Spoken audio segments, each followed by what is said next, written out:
Alright guys, welcome back to the channel. It's Matty here, and today we're talking the best decks to play. Of course, it's Friday, and we normally do this every week. However, this week's going to be a little bit different. Normally, I give my best deck picks for grinding Master Ball rank for this week. However, this week I wanted to do it a little bit differently, and I wanted to talk about specifically the best decks to play to compete in online tournaments. Now, the reason why I wanted to make this video is because there is a massive $10,000 cash prize tournament this weekend that I really suggest everybody competes in. It's going to be the largest Pokemon Pocket tournament likely of all time, which is really, really exciting. Now, again, typically we talk about the best decks for playing ranked mode, and I think there's a lot of similarities between the best decks for ranked mode and the best decks to play in tournaments. There's certainly a lot of overlap, which is why I typically don't, differentiate the two and make different videos.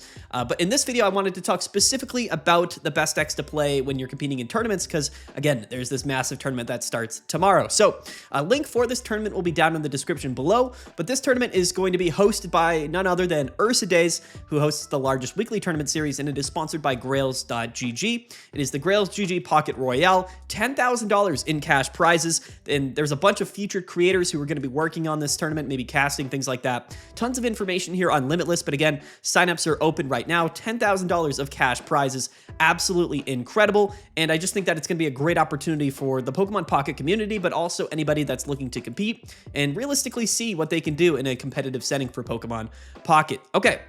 Now, quickly, again, before we get into the deck lists, I just want to quickly talk about maybe what the differences are between, choosing a deck to play in ranked mode and choosing a deck to play for tournaments. So I think that the main difference when it comes to tournaments is the structure. And what I mean by structure is that in ranked mode, of course, you just kind of playing games against random opponents.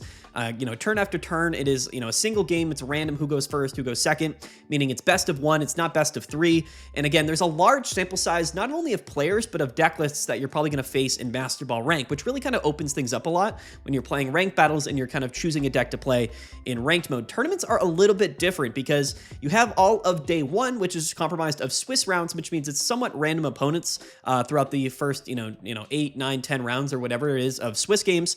And then, of course, the more games you win, the more opponents you play that have also won games. And basically what it does is after the first day of competition, after you play, 7, 8, 9 rounds or whatever it might be, then you move into day 2 if you have a high enough record. And day 2, I believe, is really the big difference. It's the top cut bracket in the tournaments, and that to me is the main difference between choosing a deck for master rank and for tournaments. When you're playing tournaments, your goal is realistically to not lose more than maybe 2 or 3 games throughout the entire tournament. Whereas in Master Ball rank, you're really just kind of looking for a deck that can float you above 50%, right? Around 50 to 60% very consistently, maybe play games a little bit quicker, or maybe have a really balanced matchup spread across the format. In tournaments, it's a little bit different because once you do make it into day 2, which should be the goal, but realistically, if you make it into day 2, you're kind of filtered into a really smaller group against a lot of decks and a lot of players who are realistically only going to be playing, for the most part, the vast majority of the time, the few decks that are really at the top of the metagame. So that's why things become a little bit more crunched and I guess condensed in a tournament setting. When you take a look at the top placing deck lists, is because all of those decks that make it into day 2, they're going to have to be competing against, realistically, for the vast majority of their games, against the top 2 or 3 decks of the format. And that's realistically why I think things become a little bit more condensed from a competitive setting in tournaments. Whereas in ranked mode, you're going to be facing probably a different deck all of the time. Now, there are some scenarios, even in like high Master Ball rank, where the metagame is really condensed anyway, and you might be hitting the same like 2 or 3 decks. So in those case scenarios, things are kind of the same, but I think right now in the format, things are really, really spread out. So let's go ahead and take a look at my top deck choices, not only to compete in ranked battles over the next week, but realistically just the best decks to be playing in Pokemon Pocket right now in general, but specifically what decks I would be playing if I'm competing in this tournament this weekend. Hopefully you guys enjoy this video. Let's get right into the deck lists. Again, I apologize for that long intro. We'll get right into the deck lists. We'll talk about them. And yeah, don't forget to like this channel or like the video and subscribe to the channel. I always mess that up. Again, 80% of you guys that watch the video are not subscribed. So if you watch my videos and you enjoy the content and you're not already subscribed to the channel, definitely I suggest kind of, considering hitting that subscribe button. It helps me a lot and it helps out the channel a lot, and I would really, appreciate that. So go ahead and take a look and see if you're subscribed. Okay. Now, we've got a handful of different decks here. We've got 1, 2, 3, 4, 5, 6, 7, 8 different decks. These are all of the decks that I consider to be, realistically, all of the decks in the core of the metagame right now. And I'm actually going to be putting them in order in terms of what I estimate which decks are going to see the most play in the tournament. So these decks aren't in order in terms of how I would necessarily recommend them, but they will be in order in terms of what decks I recommend, or I guess I am suggesting might be the most played decks this weekend, right? Because that's really important, right? Whatever decks see the most play are realistically probably the best decks, but also the decks you're going to be seeing the most. So you got to kind of counterplay, those decks the most. Anyway, let's get into it. So the first deck is going to be Giratina and Darkrai. Now, Giratina and Darkrai is definitely the #1 deck of the format right now. That's what I suggest. I made a video on this list yesterday, or a very similar list, and the #1 ranked player in Master Ball rank was, again, grinding with Giratina and Darkrai with Komala thrown in here. That player definitely played this deck a lot better than I did in the video, but one thing is for certain is that Giratina Darkrai has a lot of distinct advantages that a lot of other top decks realistically don't have. In the format right now, of course, with Rare Candy and all of the strong Stage 2 Pokemon, it's really opened up the possibility for a lot of decks that necessarily didn't have a great chance to win games before, can certainly win games now. But one thing is for certain is that no matter how you look at it, consistency is still the #1 factor when you're playing a deck and piloting a deck and choosing what deck to play. Giratina and Darkrai is the strongest deck right now that is entirely comprised of basic EX Pokemon, and for this reason, it's inherently more consistent than basically every other deck in the game, which gives it a pretty distinct advantage. A lot of other decks certainly might be good in this particular matchup, and they might be definitely higher end in terms of their potential, but they're going to be less consistent. Things like Charizard, Garchomp, Meowscarada, even those Greninja decks, they require you to get that Stage 2 evolution and to get Rare Candy. Giratina and Darkrai is playing only basic Pokemon, but we're also playing a lot of Hand Disruption to help counter those Stage 2 decks. 1 red card and 1 Mars. Now, the Komala is something that I think a lot of people have as sort of a point of contention right now. A lot of people feel strongly that Komala isn't great, but the reality of Komala is that it does make the deck worse in almost every way possible, other than one specific matchup, or a couple, I guess, specific matchups that Giratina and Darkrai inherently really struggles with. So that's the whole idea of running 1 Komala, is that theoretically, we should be much better against those really bad matchups that Giratina and Darkrai, I guess, typically has struggled with over the last couple of weeks, and that is going to be Oricorio and then Tapu Lele. Komala does have technically enough damage to take KOs on both of those Pokemon, and since it's not an EX Pokemon, it can attack Oricorio. And if you're not playing Komala, then the matchup against Oricorio, especially if they're playing Shaman, which we'll take a look at in a little bit, is basically an auto-lose scenario. So Komala does make your deck less consistent and less good overall, and against all of the matchups where Komala is not useful, but typically it's kind of worth it because that little bit of consistency that we're sacrificing by playing Komala kind of evens out with our ability to actually win those bad matchups that we otherwise weren't able to really win if we weren't playing Komala. And Giratina and Darkrai is, of course, the most consistent archetype in Pokemon Pocket, so playing one card that might, make the deck a little bit less consistent isn't necessarily a massive downside. And again, in a tournament setting, we would rather, I guess, cover our matchups against other common decks that are probably going to be playing to counter us, and that's kind of why the Komala falls in here. This is a little bit different than the deck that we were playing yesterday. This is a list that did really well in a recent online tournament. We're playing 2 Pokemon Center Lady in the deck, 2 Rocky Helmet, 1 Giant Cape. I think 2 Pokemon Center Lady is a little bit better than maybe playing Potions in Pokemon Center Lady. That way we can heal and heal the status condition of Komala if it is in the active spot and we need to attach with it to attack, because it does fall asleep after we attach to it in the active spot. So 2 Pokemon Center Lady definitely seems pretty correct. Everything else about this deck is pretty standard. 2 copies of Leaf, 1 Sabrina, 1 Cyrus, 2 Research, 2 Pokeball. 2 copies of Leaf also, I think, really kind of helps the consistency of the deck in the scenarios where we do lead with Komala, or we need to actually go into Komala early on. We don't have to, discard energies to retreat with either Giratina or Darkrai. We can play those Leaf, go into Komala pretty easily. So this is a deck list that is a little bit more catered towards Komala and being a little bit more consistent with it, with 2 Leaf and 2 Pokemon Center Lady. One thing is for sure is that I'm expecting Giratina and Darkrai not only to be the most played deck of tomorrow's tournament, but probably the most successful deck in terms of its overall average win rate. We'll have to see exactly how that pans out, but again, it's going to be a large sample size. So the data we do pull from tomorrow's results, or I guess this weekend's tournament's results, should give us a great insight into really what's going on from a competitive standpoint in Pokemon Pocket, which I'm really excited about. All right, now the number 2 deck that I think we'll probably see the second most play is actually going to be Giratina with Greninja and Tapu Lele. This is the deck that won the Ursa Days last weekend, so I expected to see a ton of play this weekend. Tapu Lele is a really, really strong deck. It's going to give this Giratina and Greninja combo, I guess, a little bit of extra consistency against matchups that we might have struggled with before. This is kind of a replacement in the metagame for Snorlax, and I said this earlier this week. Tapu Lele kind of works a little bit better in this deck list, of course, than Snorlax does. One thing I will say, by the way, if we go back, this deck list here, Giratina Darkrai, is playing Dark Energies. In this video, I'm going to tell you what energies which decks are playing. Giratina decks, or sorry, Darkrai decks should always be playing Dark Energies because predominantly we're going to be relying on attaching those Dark Energies to Darkrai to do that damage with Nightmare Aura. This deck list here with Tapu Lele typically plays only Psychic Energies. You can play Psychic and Water, but I do think it makes the deck worse. Now that we're playing only Psychic Energies, we are a lot more consistent in terms of being able to set up Giratina quickly. However, we're not able to utilize Greninja as an attacker, but that's where Tapu Lele comes in. Tapu Lele can put pressure on your opponent's bench Darkrai or Giratina, or their bench to really anything, because you can do damage to it.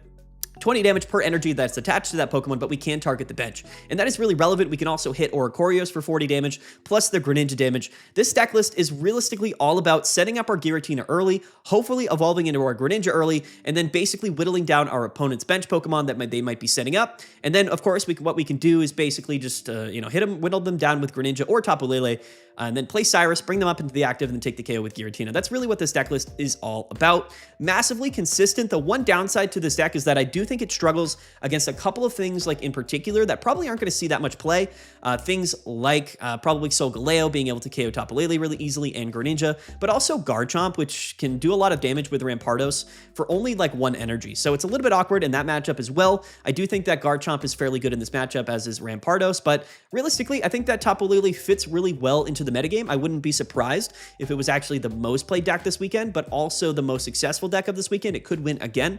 Again, really good matchups, really across the board. The Greninja Giratina combo is enough to really win any matchup in the entire game, but Tapu Lele really improves those matchups against Giratina and Darkrai, while also improving the matchups against the Oricorio decks. Tapu Lele is a really good fit. And again, I think that a lot of people, I guess, underrate the advantage of playing Psychic Energies in a Giratina deck, because we can double up on Giratina and get ready to just attack on turn 3, and that is extremely strong. A little bit of hand disruption here with Mars, but no red card. 1 Giant Cape typically is enough to survive an attack from a lot of different scenarios. 1 Pokemon Center Lady in here, again, can be really clutch, and then 1 red to potentially hit 150 with Giratina. That's 170 with a Water Shuriken Ping. That's going to be enough to take KOs on really a lot of Stage 2 Pokemon. This deck list kind of has it all. It really is sort of that nice middle ground between the Oricorio Giratina decks and the Darkrai Giratina decks, which I guess kind of struggle in very specific matchups, but do well in specific matchups. Tapu Lele really does feel like it's kind of in the middle, and for that reason, I think it might be potentially the number 1 pick, or the number 1, I guess, best option to play this weekend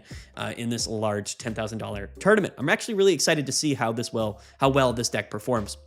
Okay, the third most played deck in my mind that we're probably going to see is going to be Oricorio with Greninja, with Giratina, and then Shaman. This is a deck list that, again, can win against basically every matchup in the game with Greninja and with Giratina. That combination realistically is enough to just kind of win games. Now, one thing I will say is that this deck list here predominantly plays Water Energy and Electric Energies, because we're a little bit more reliant on being able to attack with Oricorio and Greninja, since we are playing both Oricorio and Greninja, and they both have only 1 Water and Electric Energy in their attack cost. That means that we can kind of just play Water and Electric, and then potentially attack with both Greninja and Oricorio. And because we're playing Water Energies, we can access Irida and then heal up our Oricorio. That's going to be really relevant, specifically in the Darkrai and Giratina matchup. And yeah, I just think that this deck list, again, the combination of Greninja and Giratina allows you to basically beat anything in the game, potentially. But what pairing it with Oricorio does is it massively improves your matchups against some of those decks that realistically just don't have a great answer for Oricorio. Those are typically going to be Giratina and Darkrai, especially if they're not playing Kamala. But it's also going to be those fire decks like Charizard and Incineroar that don't really have like another Pokemon, unless they're playing Turtonator, to be able to attack Oricorio consistently. Yes, Incineroar can burn and they can attack with Charmeleon, but with Shaman, with Irida, with Giant Cape, we're doing enough healing to realistically just kind of overcome down that difference between, you know, them not being able to do that much damage to us. So this deck list is really, really good. Now, I don't believe that Oricorio has actually won any of the large tournaments so far this format, but it has gotten, I think, top 4 or top 6 in every tournament. So its win rates are amongst the highest. We haven't seen it win any tournament yet, which I think is a big reason why Oricorio maybe hasn't seen as much play as the other Giratina and Greninja variants, but I do think that it's still a top choice. I expect it to probably be either the 3rd or 4th most played deck of this tournament. But again, incredible matchups against some specific decks, but you can always win games just regardless with that Giratina Greninja combination. So I really think it's worth it. We're playing some tech options in here. Again, 1 Irida for the healing, 1 Guzma, which can be really relevant specifically against the grass matchups, which we'll talk about in a little bit. And then 1 Mars. A lot of decks are playing 1 Mars or 1 red card. Really good in the late game to kind of course, minimize the cards in your opponent's hand to reduce the opportunity for them to have that last, you know, Cyrus or red in their hand that they need to win games, or Guzma, things like that. So Mars is really good in the late game, but it also acts as an early game kind of deterrent for those scenarios where maybe your opponent goes like double research and just stacks up a bunch of cards in their hands. Or if you're going against the grass decks, you can play it after they maybe research and cry for help. There's a lot of flexibility with where we play Mars, but a big skill gap and a big, I guess, skill expression when you're playing Pokemon Pocket right now is when to play those hand disruption cards. I think it's pretty relevant. And 1 Giant Cape just is good enough in enough scenarios to keep you alive for that extra turn, so I think it's kind of worth running in most decks as well. So we see 1 copy of Mars and 1 copy of Giant Cape in a lot of decks, but yeah, I think that this is kind of my number 3 probably most played deck, but also could be a sleeper, could actually end up being the first week that Oricorio wins a major tournament. I would be not surprised to see it, but it would be kind of interesting to see if Oricorio does pull out the win this weekend. I do expect this to be the 3rd most played deck in this tournament this weekend, but yeah, playing water and electric energies typically in this particular Oricorio deck. Now, lastly, and again, these are all Giratina decks at the beginning, which is kind of what the format is at the moment. Again, in tournaments, the vast majority of decks that are going to be in day 2 are going to be these Giratina decks, either with Darkrai or Greninja. So you kind of have to expect to play these decks. You're either going to have to play decks that are really good against these Giratina decks, or you're going to have to play those Giratina decks. That's really what the format kind of boils down to. Now, at least we do have 3 or 4 different variants of Giratina than we just had 1 last format, so I guess it's a little bit better. But this is going to be with Snorlax, and I do think Snorlax has fallen off a little bit, but it has actually done really well still in recent online tournaments. Snorlax is still going to be really good against the Oricorio variants, and again, since we're able to play water energies and psychic energies in this deck list, you could just play psychic, but I think for the most part we're playing water and psychic. This allows us to attack with Greninja while also potentially setting up that Giratina early. And again, we're playing that Greninja-Giratina combination with Cyrus that basically gives us the ability to always win games. And that's really what this comes down to. The leadoff option here, instead of Oricorio, instead of Tapu Lele, is Snorlax. Now, the thing with Snorlax is it's really strong, but unfortunately, we're reliant on drawing into Berry, and we are playing 1 copy of Lima in this deck list, which is a little bit unique. Again, the specifics of all of these 20-card decks can change a little bit. It's sort of the, in general, like the archetypes, right? You can change a couple of the cards around however you would like. 1 Pokemon Center Lady to heal up that Snorlax if it is asleep, and of course, Lima to just kind of pick up that Snorlax and put it on your bench if it's not something that we necessarily want to commit energies to, especially if we don't have Berry in our hand. Leading with Snorlax is kind of a death trap, especially if we never draw into Berry. It's just kind of soaking up energies and not able to do much, and it can get KO'd on turn 2 or turn 3 again if we don't draw Berry. So Lima is kind of that you know, that escape button, that like ejector seat where we can scoop it up, put it into our hand, and then just go into our bench Giratina if we have that Pokemon set up. So it's still a really strong deck, but again, I don't know if it's worth playing more than Tapu Lele. But I do expect to see Snorlax a decent amount. This will probably still be in the top 5 or top 6 of the most played decks. So it is a deck that can, of course, always win. Again, it's just playing that Greninja-Giratina combination now with Psychic and Water Energy, so we're a little bit more reliant, or I guess lenient in terms of being able to attack with Greninja and Giratina, which is pretty relevant for sure. But again, I think that Snorlax is a little bit non-flexible, and I think it does struggle in some scenarios. And again, you have to play Berry with it, and you don't always draw Berry, which kind of makes Snorlax feel a little bit bad sometimes, but theoretically should be really, really good against Oricorio. That's really where Snorlax has always kind of come in handy. And again, maybe a Snorlax deck makes it into day 2 and just ends up playing Oricorios the entire way. That would really kind of pave the path for Snorlax to win this week. A big reason why I believe it won the first Ursa Days tournament of this format was because it hit predominantly Oricorios in day 2. The same thing could happen this weekend in the online tournament. Again, all of these decks, I'm kind of relating them to a tournament scenario, but you can relate all of these scenarios to Master Ball rank as well. There's a lot of translation between the two formats. So all of the Giratina decks are interesting, of course. This deck is playing Water Psychic, so we're attacking with both Greninja and Giratina. This deck is playing Water and Electric, so we can attack with Giratina, but we're more reliant on attacking with Oricorio and Greninja. This deck is not only playing Psychic, so we're kind of reliant on attacking with Tapu Lele or Giratina. And then this deck is playing Dark Energies, but again, we should be able to attack with all 3 Pokemon, but most predominantly for doing that damage with Darkrai. All right, so the next deck that we're going to take a look at that's not Giratina decks, we've got 4 Giratina decks and 4 decks that aren't Giratina decks. These are really the only decks I think that I would suggest people play, especially in tournaments if you're not going to be playing one of those Giratina variants. And the number one option to me is actually going to be Arceus with Carnivine and Crobat. I've talked quite a bit about this deck list because I think it's phenomenal. However, it's inconsistent. And again, this is sort of the big, I guess, downside or I guess drawback to playing a deck list like this is that the difference between something like this and maybe the Giratina and Greninja decks is that they're not sort of codependent on each other. You can set up Giratina without having, Greninja set up, and you can set up Greninja without having Giratina set up. They're not mutually exclusive, whereas Crobat and Arceus and Carnivine are all kind of exclusive to some way. If we don't have Arceus in play, then Crobat and Carnivine basically do nothing, whereas if we have Arceus in play, but we don't have Carnivine and Crobat, then again, we're also doing nothing. So this is a deck list that really does require drawing all of your Pokemon in the correct order and having them all on your board to some capacity for them to do something. Now, that is consistent enough, but there's no guarantee that we're going to lead off with Carnivine and then bench Arceus. Sometimes we bench Arceus, or we lead off with Arceus and we don't have a Carnivine or a Crobat to switch into. We are playing one copy of Leaf, but maybe you don't draw into the Leaf. Like I said, there's a lot of moving parts to this deck list, so it makes it inherently a little bit less consistent than a lot of the other decks that we've talked about so far. But in tournaments, consistency isn't necessarily the number one thing, right? If enough people are playing a deck list, then some of those players are going to get very lucky in how they're drawing cards throughout the game. Tournaments are fairly small sample sizes. Most people, when they play Master Ball rank, are probably going to be playing a couple of 100 games in a week or something like that, right? If you're really grinding. Whereas in a tournament, you're not. You're playing maybe like, if it's best of 3, then maybe you're playing, 30 or 40 games or whatever like that. So it's a much smaller sample size. And because it's best of 3, you really only have to win 2 out of 3 games. So the sample size is a lot smaller, but also consistency isn't necessarily as big of a factor as specific matchups and hopefully getting lucky and just sort of high rolling. That's really what tournaments kind of come down to. This is a really good deck in tournaments for that reason. Again, if enough people are playing Carnivine, Arceus, and Crobat, then some of those people are just going to get lucky in how they draw cards. And this is a deck list that is phenomenally strong.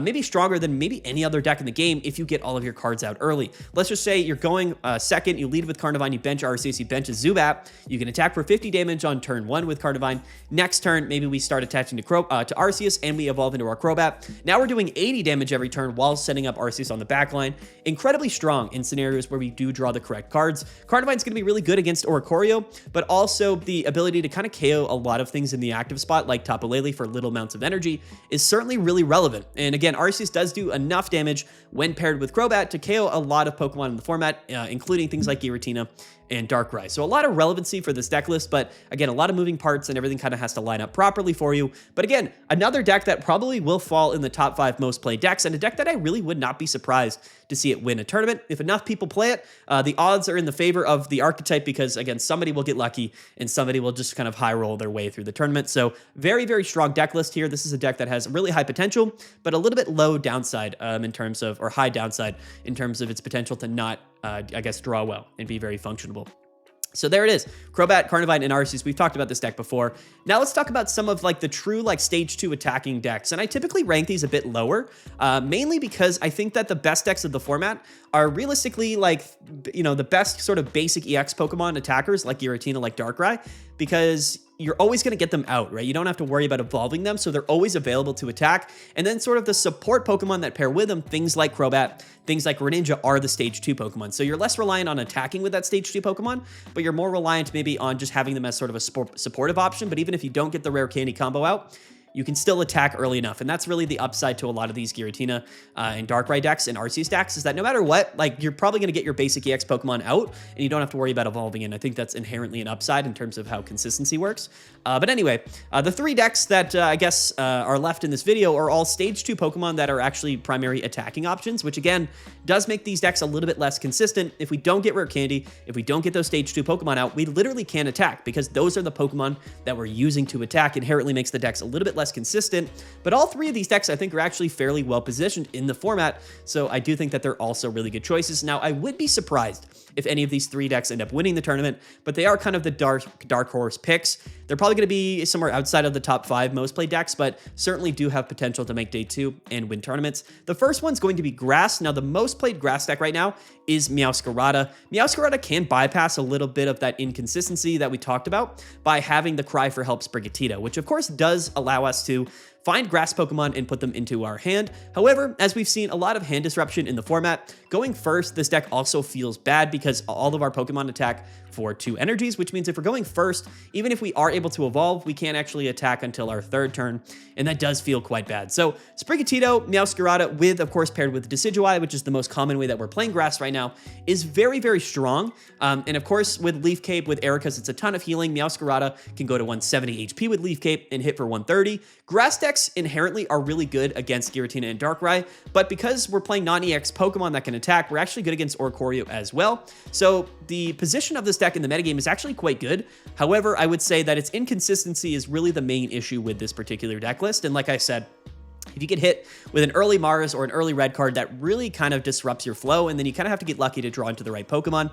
And again, all of our Pokemon that we're attacking with are stage 2 Pokemon. So theoretically, like, yeah, we can force our opponent to go through a Meowscarada, 2 Meowscaradas, and then Decidueye. And then, of course, if we draw all of those Pokemon and we evolve them all up in time, then that's a really strong strategy, but there's no guarantee that we're going to get all of those evolution Pokemon. Most games, you end up really only having maybe 1 or 2 of those stage 2 Pokemon to attack with, and that can obviously feel a lot worse than having all 3 at your disposal. But yes, I do think that this deck list is very well positioned, and it's a ton of damage, a ton of healing, a ton of HP. Really, the upside to Grass is that that kind of high end potential if we do get fully set up, but it doesn't always happen, and I think that's inherently a disadvantage when you're playing this deck, and a big reason why I don't really have it at the top of the metagame. Even though I do think that the Grass decks are some of the most well-positioned decks in the game right now, I just don't necessarily have them ranked super high because of that consistency factor, in the sense that so many people are playing hand disruption. But not a lot of room in this deck. We are playing like 2 copies of all of the of Sprigatito, Meowscarada, and then 1 Floragato, and then 1 Rowlet, 1 Dartrix, 1 Decidueye,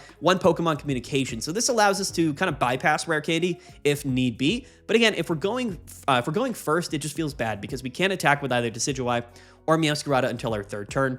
No guarantee that our opponent's not going to get set up by then. So that's, again, one of the inherent disadvantages of this deck. But being Grass type, and then Meowscarada itself being a strong Pokemon against EX Pokemon, but again, not an EX Pokemon itself, does kind of lend really well. We hit for weakness on Darkrai. We're good against Giratina, Darkrai, and Oricorio, but we're inconsistent inherently, so that's kind of the downside to this deck. Really, really strong. In fact, as far as the non-Giratina decks go, I think that Grass is actually the #1 kind of pick in my mind. Like, whether you're playing Arceus Carnivine or you're playing Meowscarada, I think that Grass is sort of the best option right now if we're not actually playing the Giratina decks. So next up, we've got Garchomp, and I still think Garchomp is really, really good, but again, the inherent downside to this deck is that all of our attacking Pokemon are stage 2 Pokemon, and sometimes you're going second and you get these Pokemon out on your 2nd turn and you just roll your opponent, but sometimes you don't. Sometimes you literally don't draw your Pokemon and your deck functionally does nothing, while Giratina is always out because it's a basic Pokemon. They always find it and they just can accelerate energies no matter what to it, and that's certainly a downside to a lot of these stage 2 decks. Now,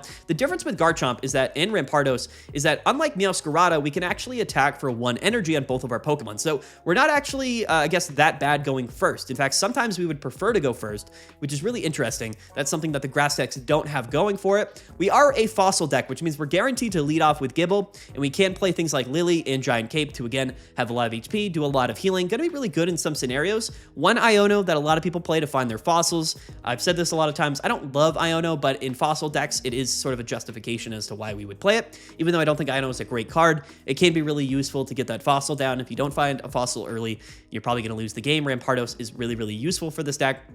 But yeah, that's kind of really what this deck comes down to. Really fast-paced, really explosive. It is going to be good against things like Oricorio with Rampardos, and it's going to be really, really good against Tapu Lele because low energy attack cost in all of our Pokemon.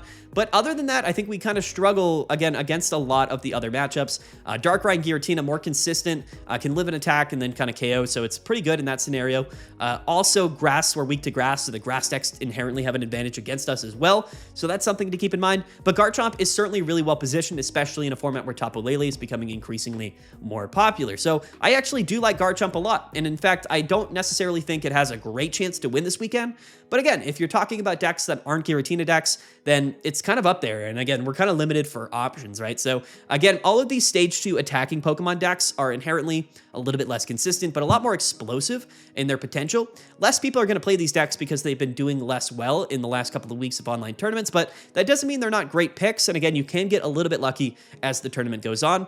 And I'm honestly, if enough people were playing these deck lists in tournaments, then they certainly maybe would have won more than they have already. But they're just going to see less play and they're less consistent. So it's tough to imagine things like Meowscarada or Garchomp or the next deck, as we're going to see, winning a tournament of this magnitude. But, you know, anything can happen realistically. Still really good choices. These are deck lists that I think are a lot better in ranked mode than in competitive play, specifically for that reason that you don't have to win, 13 out of, 15 games in ranked mode. You just have to win, whatever it is, 50 out of 80 games or something, whatever like that, right? You can have a 55 to 60% win rate, play something that's a little bit more linear, a little bit more simple to play, but something that's, inherently going to win games sometimes no matter what. These decks like these are a lot better choices in ranked mode than I would say in competitive play, but still really, really strong decks that I think have a good potential. Garchomp is certainly really, really good. And then next up, we've got Charizard. Now, I think a lot of debate currently as to what the best way to play Charizard is. I think that, again, if you're playing in the ranked ladder, playing the Turtonator versions of Charizard and Incineroar are really strong. Turtonator is really, really good. It can be really strong against the Tapu Lele and Oricorio matchups, but it does make your deck a little bit less consistent. For the most part, in competitive tournament play, the #1 top ranked deck for Fire has been Charizard with Incineroar, probably for a variety of reasons. Again, I just think that you're inherently less consistent because, especially with Charizard, because if you don't get it out early enough, then we have to, again, waste a turn to stoke to get those energies with Charizard, which means that, yes, going first, technically, we can have a Charizard fully set up by turn 3. That's really strong, but the more turns that go by where we aren't able to evolve, then we're inherently at a disadvantage. When you're playing a deck like this that's playing only stage 2 attacking Pokemon, theoretically, you kind of force your opponent to hopefully go through a Charizard EX and then also go through Incineroar. Also, after that first turn of attaching to Charizard and then stoking, we don't actually have to attach any more energies. We can actually invest those energies into Incineroar, so if the game goes a little bit later, we can then go into Incineroar as our second Pokemon and hopefully already have 2 or 3 energies attached to it to then kind of sweep our opponent by going 80 damage and then 140. So this deck is, again, a little bit more on the high roll potential, but again, that's sort of the upside when you're playing tournaments, is that you don't necessarily have to play the most consistent deck. You just have to play the deck that has the potential to win no matter what, and I think that Charizard Incineroar is definitely one of the better options for that. We are going to struggle against Oricorio, and I'll say that just right off the bat. Yes, we're playing Incineroar, and we can burn with Fire Fang, and yes, we can attack for 40 damage with Charmeleon, but with the Shaymin, with the healing from Shaymin and Oricorio, and the Irida and the Giant Cape, it's not a good matchup for us. Yes, you can win, but it's realistically not something that's going to happen very often, especially with all of the extra damage. That's 70 damage per turn that they're doing between Oricorio and Greninja. So that matchup's not great for us. It's really the one downside, I think, to this Charizard deck. I think that if Oricorio wasn't in the format, this would be a pretty good pick because against Giratina and Darkrai, we actually have a bit of a favored matchup. Realistically, just because we're both ramp decks, but Charizard has a little bit more HP, we can play things like Lele, Giant Cape, and we're doing 150 damage. So against Giratina and Darkrai, Charizard has actually always done well. It's just the Oricorio matchup that really sets it back a little bit. But maybe if Oricorio is less common and maybe Tapu Lele does well, then we technically still have the potential. But also Tapu Lele can also kind of do a ton of damage to us because we have a ton of energies on all of our Pokemon, and we have to attach to attack. So that is certainly a little bit of a downside to that matchup for sure. But at the same time, Charizard is Charizard, and sometimes it's absolutely incredible. Sometimes it literally doesn't show up and you're just going to lose games. So yeah, this is the last deck that I'm going to be including in this video. Probably a massive dark horse. I think that, again, in tournaments, this deck has actually done a bit better than Meowscarada and Garchomp has, but it hasn't won anything yet. I think it's gotten like top 4 a couple times or maybe top 8 a few times. I wouldn't be surprised to see it pretty high in the rankings, but I would be surprised to see this deck win. That doesn't mean it won't win. I just would be a little bit more surprised about it. So there you go. These are sort of the updated top 8 decks of the metagame right now. Not only are these the best decks in Pokemon Pocket, I think that they're the best decks to play in ranked mode right now, but also I think by far all of your best options if you're competing in online tournaments, which again, I would highly recommend with that massive $10,000 cash prize tournament happening this weekend starting tomorrow. So link to register for that tournament will be down in the description below. I recommend that you guys go and play. It should be a lot of fun. Again, tons of great prizes. I think it's going to be a great event, so I highly would recommend it. And then you're going to want to stay tuned because Monday we're going to be covering, of course, the results of that tournament. Should be a really, really fun Meta Monday, and should give us a lot of great insight as to kind of what the metagame looks like right now going into week 3 of this particular Celestial Guardians format. It's been a really fun one, honestly, and I think that the metagame is pretty balanced, and I think that it's fun because in tournaments, realistically, I think that there's honestly about 5, 6, 7, 8 decks that all have decent chances to win every week. So that's pretty fun to see. Anyway, guys, that's the video. Don't forget to like and subscribe. Thank you guys so much for watching. Comment below what your thoughts are. You going to be competing this weekend? What deck might you be playing? What are your, I guess, assumptions as to maybe, what the results will be of this weekend's tournament? I would love to hear about it down in the comment section below. Anyway, guys, peace out. Have a good one. Thank you guys so much for watching. We'll see you guys next time. And yeah, bye.